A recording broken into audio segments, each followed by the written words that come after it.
Flávio Bolsonaro entrou nessa semana achando que estava jogando xadrez e saiu percebendo que estava jogando roleta russa com o próprio futuro político. Em menos de 48 horas, ele perdeu a Faria Lima. Perdeu a imagem de moderado que levou anos construindo. Viu as investigações contra ele ganharem força nova e entregou ao presidente Lula, de bandeja, o discurso mais poderoso que um candidato pode ter às vésperas de eleição: a defesa da soberania do Brasil. Tudo isso ao mesmo tempo. Não foi a oposição que fez isso com ele. Não foi o STF. Não foi a Polícia Federal. Foi ele mesmo, com uma articulação nos Estados Unidos que ele próprio assumiu publicamente, sem imaginar o tamanho da bomba que estava acendendo. O cerco fechou. Mas antes de continuar, reserve um momento para curtir o vídeo e se inscrever, mas só se você realmente gostar do que eu faço aqui. E me conta nos comentários, de qual cidade você está assistindo agora? Qual horário aí onde você está? Agora, feito isso, então vamos continuar. Porque o que aconteceu com Flávio Bolsonaro nos últimos dias não é apenas uma derrota política, é a demonstração mais clara que já vimos de que o cerco institucional, financeiro e político em torno dessa família chegou a um ponto sem retorno. E fica comigo até o final, porque o ponto mais pesado dessa história ainda vai aparecer, e ele muda completamente a leitura de tudo o que está acontecendo agora. Tudo começou com uma movimentação que Flávio Bolsonaro fez nos Estados Unidos. Ele articulou e depois confirmou publicamente que havia pressionado o governo Trump para que o PCC e o Comando Vermelho fossem classificados como organizações terroristas pelo governo americano. Pensa bem no que isso significa. Um senador brasileiro, eleito com dinheiro público, usando o mandato que o povo pagou para ir até Washington pedir a um governo estrangeiro que tomasse uma decisão que afeta diretamente a economia do seu próprio país. Não foi vazamento, não foi acusação da oposição, foi confissão. E quem paga o preço por essa decisão não são os bilionários da Faria Lima, ao menos não só eles. São os trabalhadores cujos empregos dependem de empresas com operações internacionais. São os pequenos investidores que têm dinheiro em bancos brasileiros. É o cidadão comum que vai acordar um dia ouvindo que o sistema financeiro do país está sob risco de sanção americana e não vai entender por quê. A partir do momento em que essa classificação foi feita, uma série de mecanismos legais e financeiros foi acionada automaticamente. Mecanismos que Flávio claramente não havia calculado, ou calculou mal, ou simplesmente ignorou porque achou que o mercado financeiro ia engolir. Só que o mercado financeiro não engoliu. E aqui está o detalhe que a maioria dos veículos não explicou direito e que muda tudo o que você pensa sobre essa história. Quando os Estados Unidos classificam as facções criminosas de um país como organizações terroristas, uma lei americana entra em vigor automaticamente. Essa lei obriga qualquer empresa com relações financeiras naquele país a fazer uma auditoria de 4 níveis em todas as transações. 4 níveis. Isso significa rastrear de onde veio o dinheiro, de onde veio o dinheiro do dinheiro, de onde veio o dinheiro do dinheiro do dinheiro, até 4 camadas de distância. Por que isso é tão grave para o Brasil? Porque o PCC e o Comando Vermelho não ficam apenas nas favelas e no tráfico de rua. Eles estão no sistema financeiro, estão em empresas, estão em investimentos. E aqui eu vou te dar um exemplo concreto que vai deixar isso muito mais claro. O PCC, em determinado momento, comprou participação numa refinaria, a chamada Refit.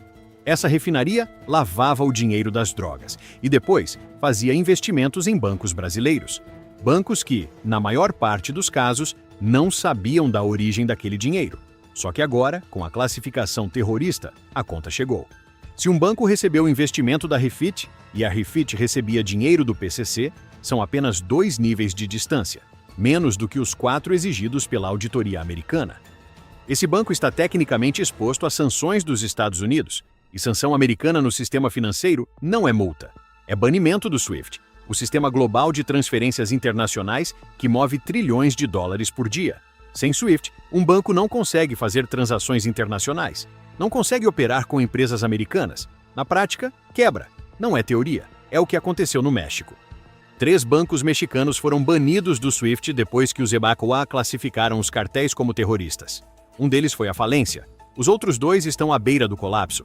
Agora imagina isso acontecendo com bancos brasileiros. E foi aí que a Faria Lima percebeu o tamanho do problema que Flávio tinha acabado de criar. E o que ela fez em seguida mudou completamente o jogo. A Faria Lima não é ingênua, ela é pragmática. E ao longo dos últimos anos, ela demonstrou uma capacidade impressionante de tolerar o intolerável desde que os seus investimentos, seus ativos, seus bilhões estivessem protegidos. Tolerou a pandemia mal gerida, tolerou as ameaças ao STF, tolerou as declarações golpistas, tolerou até o 8 de janeiro, esperou, calculou, segurou. Mas tem uma linha que nenhum bilionário deixa cruzar, a linha que vai direto para o bolso deles. E Flávio cruzou essa linha. Quando a notícia da classificação terrorista veio à tona, os grandes bancos, as fintechs, os fundos de investimento, todos fizeram a mesma conta. E o resultado dessa conta foi: Flávio Bolsonaro acabou de criar um risco sistêmico para o sistema financeiro brasileiro. Um risco que pode custar bilhões. A reação foi imediata. Matérias saíram em sequência na grande imprensa, e quando a grande imprensa publica, de forma coordenada, análises devastadoras sobre um político, isso não é jornalismo espontâneo, é recado. É a Faria Lima falando através dos seus veículos de comunicação. O recado foi claro: a imagem de moderado de Flávio acabou. O apoio do mercado financeiro acabou. E a paciência com os Bolsonaro, que já estava no limite, chegou ao fim. Só que tem um detalhe que torna essa virada ainda mais interessante e mais perigosa para Flávio, porque ele não ficou parado, ele tentou reagir. E a reação dele revelou o nível de desespero em que ele se encontra.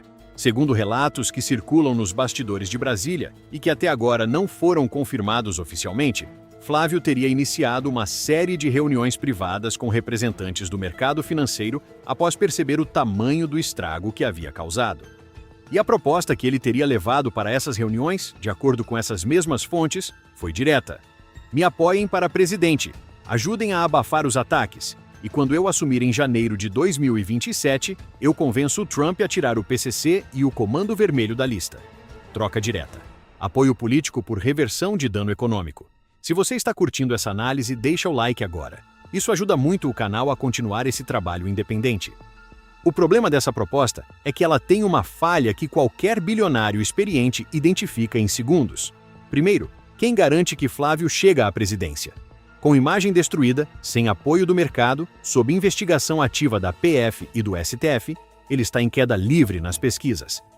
Segundo, quem garante que Trump vai ouvir Flávio se Flávio não tiver poder real para oferecer nada em troca? Terceiro, e esse é o mais revelador de todos, quem garante que Flávio, uma vez no poder, não muda o plano quando for conveniente para os interesses pessoais da família? Não é a primeira vez que essa lógica de chantagem foi testada.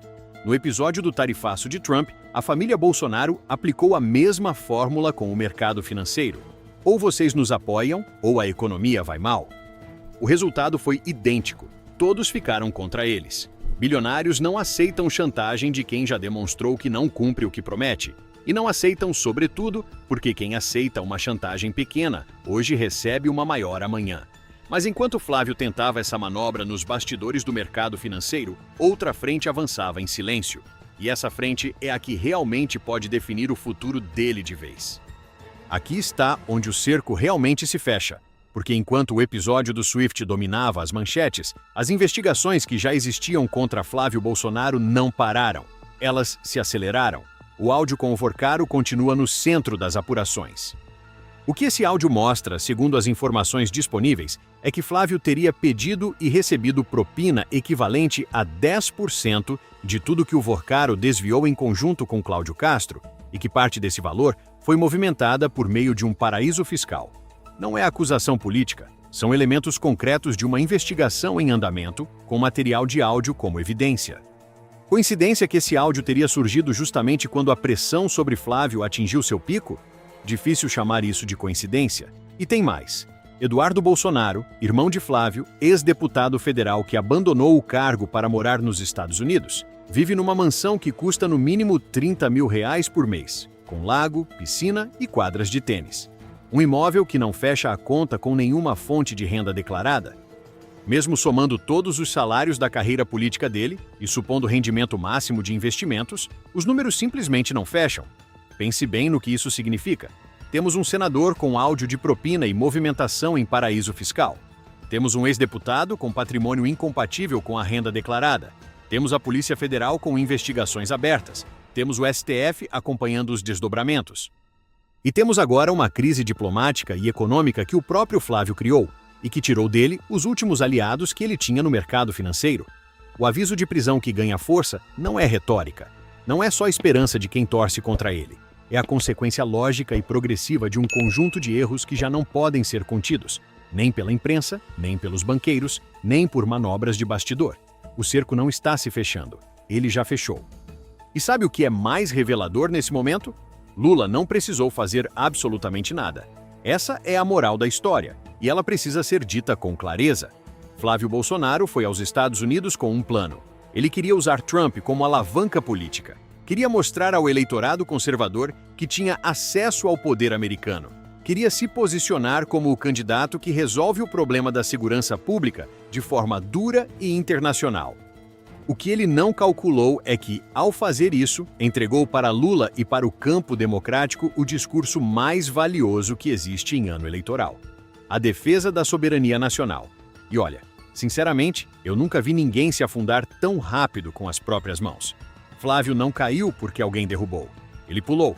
Agora é o governo Lula que aparece defendendo o Brasil das interferências externas. Agora é a esquerda que fala em proteção à economia brasileira, em defesa dos empregos, em soberania do sistema financeiro nacional. E a imprensa, controlada pela mesma Faria Lima que ficou furiosa com Flávio, vai continuar explicando para a população, durante semanas, que o que ele fez foi péssimo para o Brasil. Não porque a grande mídia virou democrata da noite para o dia, mas porque os seus donos perderam bilhões, ou estão em risco de perder, por causa de uma articulação irresponsável de um político que priorizou o projeto pessoal de poder acima do interesse do país. Esse é o padrão que se repete. Sempre que a família Bolsonaro tenta usar instrumentos de Estado ou de poder internacional para fins privados, o resultado é o mesmo: isolamento crescente, aliados virando adversários e fortalecimento do campo oposto. Flávio tentou jogar xadrez em Washington e derrubou as próprias peças. Lula não precisou mover um único peão. O que você acabou de ver não é o fim dessa história. É o começo da fase mais perigosa dela. As investigações da PF e do STF sobre o áudio do Vorcaro, a propina e a movimentação em paraíso fiscal seguem avançando. Os desdobramentos do caso Swift ainda estão sendo mapeados por especialistas em direito internacional e pelo próprio mercado financeiro brasileiro. E ninguém sabe ainda com precisão o tamanho real da exposição dos bancos às sanções americanas. Quando esse número vier a público, pode mudar tudo. E existe uma pergunta que ninguém ainda conseguiu responder com certeza: o que acontece com Flávio Bolsonaro quando o aviso de prisão deixa de ser aviso? A lógica dos fatos aponta numa direção só. A pressão financeira tirou seus aliados. O cerco investigativo tem material concreto. A armadilha que ele mesmo construiu o isolou até dentro do próprio campo da direita.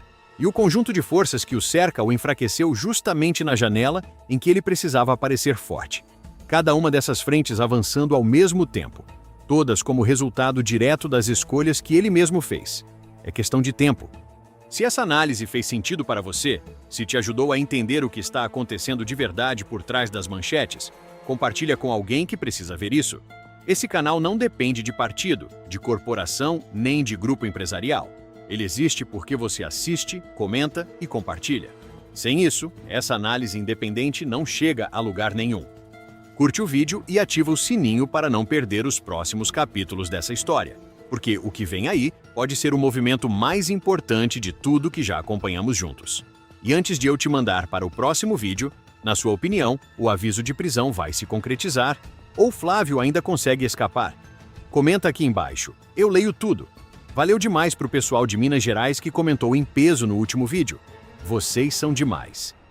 Tem um vídeo aqui no canal que conecta diretamente com tudo que você acabou de assistir e que mostra o próximo passo dessa história com um ângulo que a mídia ainda não cobriu direito.